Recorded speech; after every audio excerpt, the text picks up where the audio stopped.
ಹಾಂ ವಿತ್ತು ಶಾಬಾಷ್ ಮಾಡೋದು ಬೇಡ. 14 kg ಇತ್ತು ಕರೆಕ್ಟ್ 15 kg ಇತ್ತು.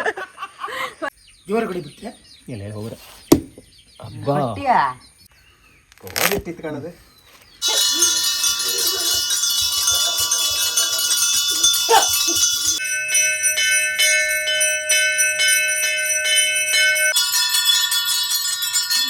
Hey guys, welcome back to our YouTube channel.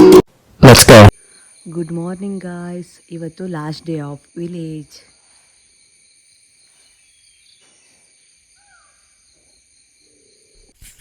ಇವತ್ತು ಲಾಸ್ಟ್ ಡೇ ಆಫ್ ವಿಲೇಜ್. ಇವತ್ತಿನ ವ್ಲಾಗ್ ಮಿಸ್ ಮಾಡಿದೆ ಎಂಡ್ ತನಕ ನೋಡಿ.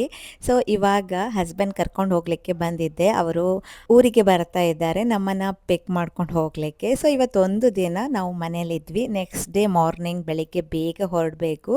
ಸೊ ಹಾಗಾಗಿ ಇವತ್ತೊಂದಿಷ್ಟು ದೇವಸ್ಥಾನಗಳ ಭೇಟಿ ಇತ್ತು, ಹಾಗೆ ಸಣ್ಣ ಪುಟ್ಟ ಕೆಲಸಗಳಿತ್ತು. ಬೆಳಗ್ಗೆನೇ ಏನು ಮಾಡ್ತಾಯಿದ್ವಿ ಗೊತ್ತಾ ಗೈಸ್, ನಮ್ಮ ಹಿತ್ತಲೆ ಒಂದು ಗುಂಬಳಕಾಯಿ ಬೆಳೆದಿದ್ದ, ಅದು ಎಷ್ಟು ತೂಕ ಇತ್ತು ಅಂತ ಕಾಮ್ಕೊಳ್ಟೆ ಕದ ಒಂದೈತಲ್ಲ ಆಗುಂತಲ್ಲ. ಅಲ್ಲ ನೀರು ಹಿಡ್ಕೊಂಡು ನಿಂತ್ಕೊಂಡು ಎಂತ ಮಾಡೋದು ಬೇಡ. 14 kg ಇತ್ತು ಕರೆಕ್ಟ್ 15 kg ಇತ್ತು. 15 150. ನೀವೆಷ್ಟು ಹೇಳಿದೆ? 20? ನಂಗೆ ಜೀವಕ್ಕೆ ಹಿಡಿದಿದ್ದಕ್ಕೆ ತೂಕ ಆಯ್ತು.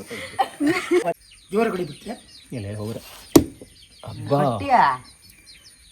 ಬೆಳೆದು ಹೋಗಿತ್ತಿದ ಮನೆ ಕಡೆಗೆ ಊರ್ಲಾಕಿತ್ತು. ಈ ಕತ್ತಿ ಅಲ್ಲ ತೂಕ ಇಲ್ಲ. ಅದು ಕೊಯ್ತ ಕಾಣಕ ಕೊಳಗಿನ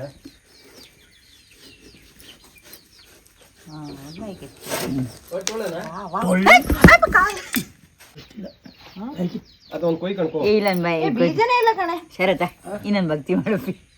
ಅಲ್ಲ ಬೀಜನೇ ಇಲ್ಲ, ಜೊಟ್ಟನ್ನು ವೈಟ್ ಮಾಡಿ ಜರ್ತ್ ಮಾಡ್ಕೊಂಡು ಅದು ಕಡೆ ಕೊಯ್ ಕಣಿ. ಅಪ್ಪ ಕಾಣ ಇಟ್ಟಿತ್ತು ಕಾಣದೆ. ಇಷ್ಟು ದಿನ ಊರಲ್ಲಿದ್ದರೂ ಕೂಡ ನುಗ್ಗೆ ಸೊಪ್ಪನ್ನು ಬಿಸಿಲಲ್ಲಿ ಒಣಗಿಸಿ ತೆಗೆದುಕೊಂಡು ಹೋಗಬೇಕಂತ ಅಂದ್ಕೊಂಡಿದ್ದೆ. ಬಟ್ ಲಾಸ್ಟ್ ಮೂಮೆಂಟಲ್ಲಿ ಈ ಕೆಲಸ ಮಾಡ್ತಾ ಇದ್ದೀನಿ. ಸೊ ಇವಾಗ ನುಗ್ಗೆ ಸೊಪ್ಪನ್ನು ಕಿತ್ತು ಒಣಗಿಸ್ಕೊಂಡು ತೆಗೆದುಕೊಂಡು ಹೋಗಬೇಕು. ಬಟ್ ಒಣಗಿಸ್ಕೊಳ್ಳೋಕ್ಕೆ ಸಾಧ್ಯ ಇಲ್ಲ, ಯಾಕಂದರೆ ಒನ್ ಡೇಯಲ್ಲಿ ಅದಷ್ಟೊಂದೇನು ಒಣಗೋದಿಲ್ಲ. ಆದರೂ ಕೂಡ ಸ್ವಲ್ಪ ಬಿಸಿಲಲ್ಲಿ ಇಟ್ಟು ಹೋಗೋಣ ಅಂತ ಹೇಳಿ ಇವಾಗ ಬೆಳಿಗ್ಗೆನೇ ಅದನ್ನು ಕುಯ್ತಾ ಇದ್ವಿ. ಸೊ ಸ್ವಲ್ಪ ಸೊಪ್ಪನ್ನು ಒಣಗಿಸಿ ನಾವು ಸೈಡಲ್ಲಿ ಇಟ್ಕೊಂಡ್ರೆ ಇವಾಗ ಸಾಂಬಾರೆಲ್ಲ ಮಾಡ್ತೀವಲ್ಲ, ಕಸೂರಿ ಮೇಥಿ, ಕೊತ್ತಂಬರಿ ಸೊಪ್ಪೆಲ್ಲ ಹಾಕ್ತೀವಲ್ಲ, ಅದೇ ರೀತಿಯಾಗಿ ಇದನ್ನು ಹಾಕಿ ಡೈಲಿ ಯೂಸ್ ಮಾಡೋದ್ರಿಂದ ತುಂಬ ಆರೋಗ್ಯಕ್ಕೆ ಒಳ್ಳೆಯದಿದೆ ಅಂತ ಹೇಳಿ. ಸೊ ಇವಾಗ ನಾನು ಒಂದಿಷ್ಟು ಸೊಪ್ಪನ್ನು ತೆಗೆದುಕೊಂಡು ಹೋಗ್ತಾ ಇದ್ದೀನಿ. ಇವತ್ತು ಹಲವಾರು ಕಡೆ ಹೋಗಲಿಕ್ಕಿತ್ತು, ಹಾಗಾಗಿ ಸ್ವಲ್ಪ ಬಿಸಿಲಲ್ಲಿ ಇಟ್ಟು ಹೋಗೋಣ ಅಂತ ಹೇಳಿ ಟೆರೆಸ್ ಮೇಲೆ ಇಡ್ತಾ ಇದ್ದೀನಿ. ಸೊ ಇದಿಷ್ಟನ್ನು ಒಣಗಿಸಿ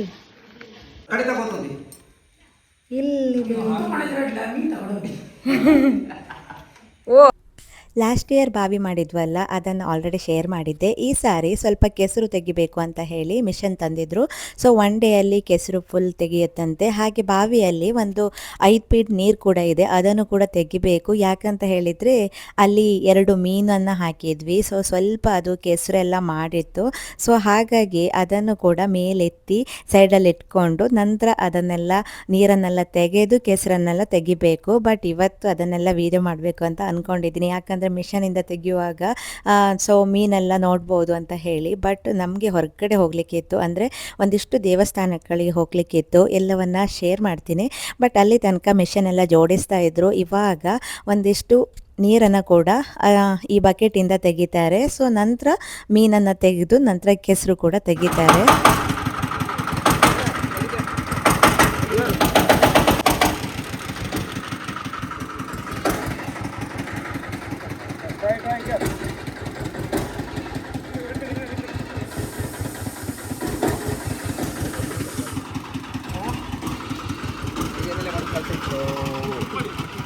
ಬರ್ಲಿ ಇದನ್ನ 20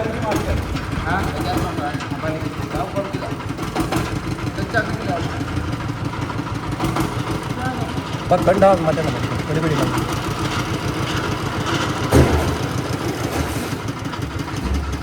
ಹಾಗೆಲ್ಲ ಹೋಗೋರು ಅಲ್ಲೂ ಹೊಡೆದು ಹೊಡೆದಿರಲಿಲ್ಲ, ಡ್ರಮ್ ಹೊಡೆದಿರಲಿಲ್ಲ. ಓ ಸಮ ನೀರಿತ್ತು ಹೊರತಾಗಿತ್ತ.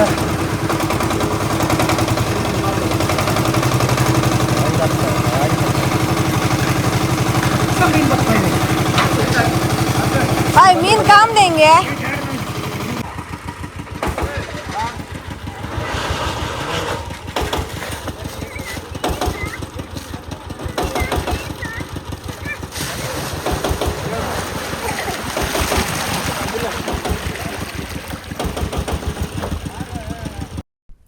ಇವಾಗ ನಾವು ಹಸ್ಬೆಂಡ್ ಅಪ್ಪನ ಮನೆಯಲ್ಲಿ ಕಾಡಿನ ಪೂಜೆ ಇತ್ತು, ಅಲ್ಲಿಗೆ ಹೊರಟಿದ್ವಿ.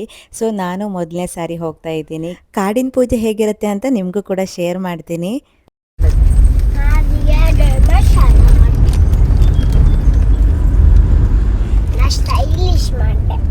ಈಗ ಸ್ಟೈಲಿಶ್ ಮಾಡ್ತಾರಂತೆ.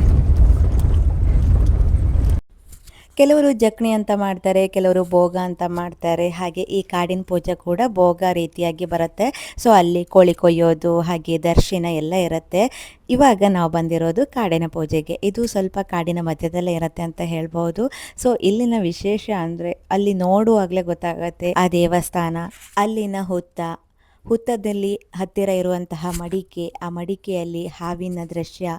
ಸೊ ಹಿಂದಿನ ಕಾಲದಲ್ಲಿ ಇದನ್ನು ತುಂಬ ಚೆನ್ನಾಗಿ ಆಚರಣೆ ಮಾಡ್ತಾ ಇದ್ರಂತೆ. ಸೊ ಇವಾಗಲೂ ಕೂಡ ಮಾಡ್ತಾ ಇದ್ದಾರೆ, ಬಟ್ ಅದ್ರ ಬಗ್ಗೆ ನನಗೆ ಅಷ್ಟೊಂದೇನು ತಿಳುವಳಿಕೆ ಇಲ್ಲ. ಬಟ್ ನೋಡ್ಲಿಕ್ಕಂತೂ ತುಂಬ ಚೆನ್ನಾಗಿತ್ತು, ದರ್ಶನ ಕೂಡ ಇತ್ತು. ಆದರೆ ನನಗನಿಸಿರೋದು ದರ್ಶನ ಯಾವ ಲೆವೆಲ್ಗಿದೆ ಅಂತ ಹೇಳಿದರೆ, ಒಂದೊಂದು ದರ್ಶನ ಕೂಡ 2 ಗಂಟೆ ಇದ್ದಿತ್ತು. ಗೊತ್ತಿಲ್ಲ, ನಂಬಿಕೆ. ಸೊ ಒಬ್ರೊಬ್ಬರಿಗೆ ಒಂದೊಂದು ರೀತಿಯಾಗಿ ನಂಬಿಕೆ. ಸೊ ಇವಾಗ ಅಲ್ಲಿ ದರ್ಶನಕ್ಕೆ ಕೂತು ಸಾಧಾರಣ ನಾವು ಬೆಳಿಗ್ಗೆ 11 ಗಂಟೆಗೆ ಹೋಗಿದ್ವಿ, ಮಧ್ಯಾಹ್ನ 3 ಗಂಟೆ ತನಕನೂ ದರ್ಶನ ಇತ್ತು.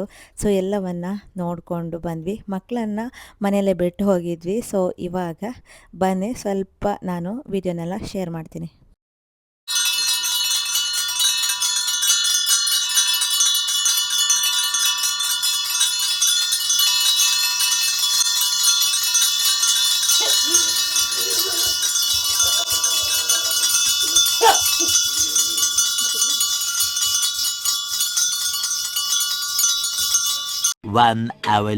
ಇನ್ನು ಪೂಜೆ ದರ್ಶನ ಎಲ್ಲ ಆದಮೇಲೆ ಇಲ್ಲಿ ಒಂದು ನಂಬಿಕೆ ಇದೆ. ಸೊ ಇಲ್ಲಿ ಸಂಪ್ರದಾಯದಂತೆ ಕೋಳಿನ ಬಲಿ ಕೊಡ್ತಾರೆ.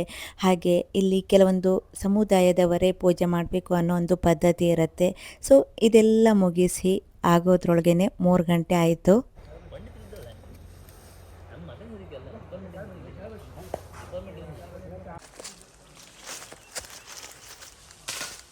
ಹಾಂ ಬಿತ್ತು ಶಾಬಾಷ್. ಇನ್ನೊಂದೆರಡು ಬಿದ್ದಿತ್ತಲ್ಲ, ಅದೆಂತ ಎಷ್ಟು ಲೈಕ್ ಇತ್ತಲ್ಲ. ಸ್ವಲ್ಪ ಇಲ್ಲ ಅಲ್ಲಿ ಹಣ್ಣು.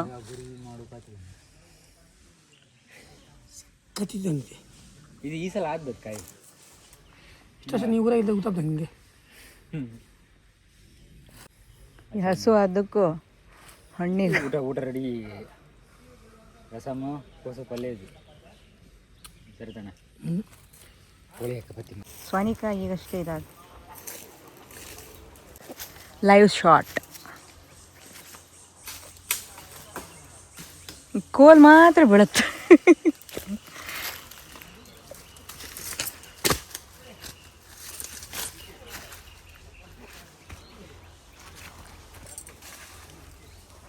ಅಲ್ಲೇ ಕುತ್ಕಂತ. ಹಾಂ ಈಗ ಬೀಳತ್ತೆ ಪಕ್ಕ. ಇಲ್ಲ ಅದು ಅಲ್ಲೇ ಕೂತ್ಕಂತ.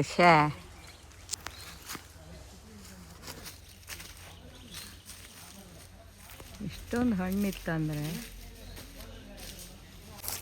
ಗಂಟಿ 3 ಹಸು ಆತಿತ್ತು. ಸ್ವಲ್ಪ ಅಲ್ಲ ಕಾಯಲ್ಲ. ಹೌದಾ ಸ್ವಲ್ಪ ಹತ್ತೀನಿ.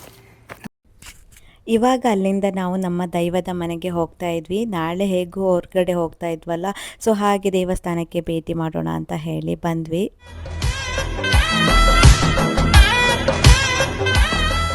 ಹಳ್ಳಿ ಮನೆ.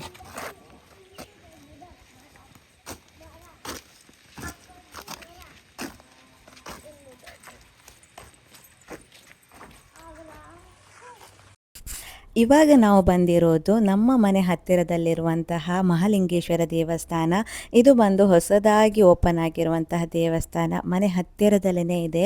ಇದಕ್ಕೆ ನಾನು ಮೊದಲೇ ಬಂದಿದ್ದೆ, ಇದು ಮೊದಲನೇ ಸಾರಿ ಬಂದಾಗ ತೆಗೆದಿರುವಂತಹ ವಿಡಿಯೋ. ಸೊ ತುಂಬ ಖುಷಿಯಾಗಿರುವಂತಹ ವಿಡಿಯೋ. ಯಾಕಂತ ಹೇಳಿದರೆ, ಸೊ ಮೊದಲನೇ ಸಾರಿ ಹೋದಾಗ ನಾವು ಪೂಜೆ ಮಾಡಿಸಿದ್ವಿ. ಆವಾಗ ಪ್ರಸಾದ ಆಗಿರೋದು ನೋಡಿದ್ರೇ ಎಷ್ಟು ಮೈ ಜುಮ್ಮು ಅಂತ ದೃಶ್ಯ ಅಂತ ಹೇಳಿದರೆ. ಸೊ ನಮ್ಮ ಮಂಗಳಾರತಿ ಆಗುವಾಗ ಪ್ರಸಾದ ಆಗಿರೋದನ್ನು ನೀವೇ ನೋಡಿ.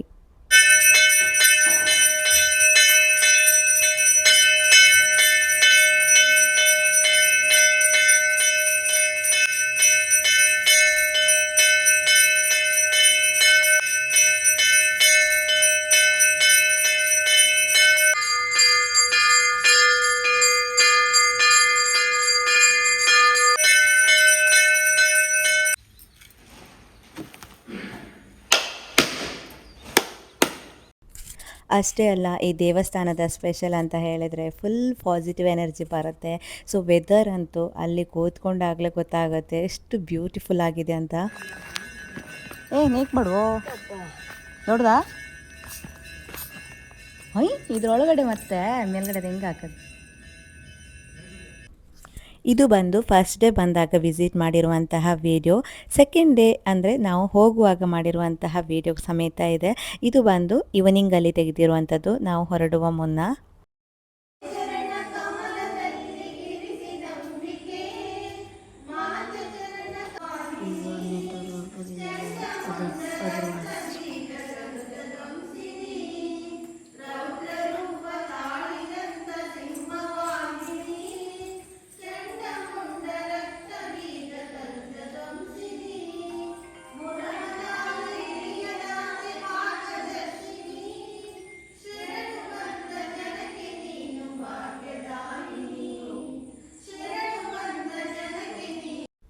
ಇನ್ನು ದೇವಸ್ಥಾನಕ್ಕೆಲ್ಲ ಭೇಟಿ ನೀಡುವಾಗ ಈವ್ನಿಂಗ್ ಅಥವಾ ಮಾರ್ನಿಂಗ್ ಹೋಗಬೇಕು, ತುಂಬ ಬ್ಯೂಟಿಫುಲ್ ಆಗಿರುತ್ತೆ. ಹಾಗೆ ಇಲ್ಲಿ ಭಜನೆ ಕೂಡ ಇತ್ತು, ಅದನ್ನೆಲ್ಲ ನೋಡಿಕೊಂಡು ನಾವು ಇಲ್ಲಿಂದ ಹೊರಡ್ವಿ. ಸೊ ಇವತ್ತಿನ ಈ ವಿಡಿಯೋನ ಇಲ್ಲಿಗೆ ಎಂಡ್ ಮಾಡ್ತೀನಿ. ಇದೇ ವಿಡಿಯೋನ ನಾನು ಕಂಟಿನ್ಯೂ ಆಗಿ ನಾಳಿನ ವಿಡಿಯೋದಲ್ಲಿ ಶೇರ್ ಮಾಡ್ತೀನಿ. ಮಿಸ್ ಮಾಡದೆ ಆ ವಿಡಿಯೋ ಕೂಡ ನೋಡಿ ವೆಯ್ಟ್ ಮಾಡ್ತಾ ಇರಿ ಅಂತ ಹೇಳ್ತಾ ಇವತ್ತಿನ ಈ ವಿಡಿಯೋ ಇಲ್ಲಿಗೆ ಎಂಡ್ ಮಾಡ್ತೀನಿ. ಈ ವಿಡಿಯೋ ಇಷ್ಟ ಆದರೆ ಪ್ಲೀಸ್ ಲೈಕ್ ಮಾಡಿ. ಇನ್ನೂ ಯಾರೆಲ್ಲ ಈ ಚಾನಲ್ನ ಸಬ್ಸ್ಕ್ರೈಬ್ ಮಾಡ್ಕೊಳ್ದೆ ನೋಡ್ತಾ ಇದ್ದೀರಾ, ಸಬ್ಸ್ಕ್ರೈಬ್ ಮಾಡ್ಕೊಳ್ಳಿ. ಹಾಗೆ ಮುಂದಿನ ವಿಡಿಯೋದಲ್ಲಿ ಮತ್ತೆ ಸಿಗೋಣ. ಅಲ್ಲಿ ತನಕ ಎಲ್ರಿಗೂ bye bye. Thanks for watching.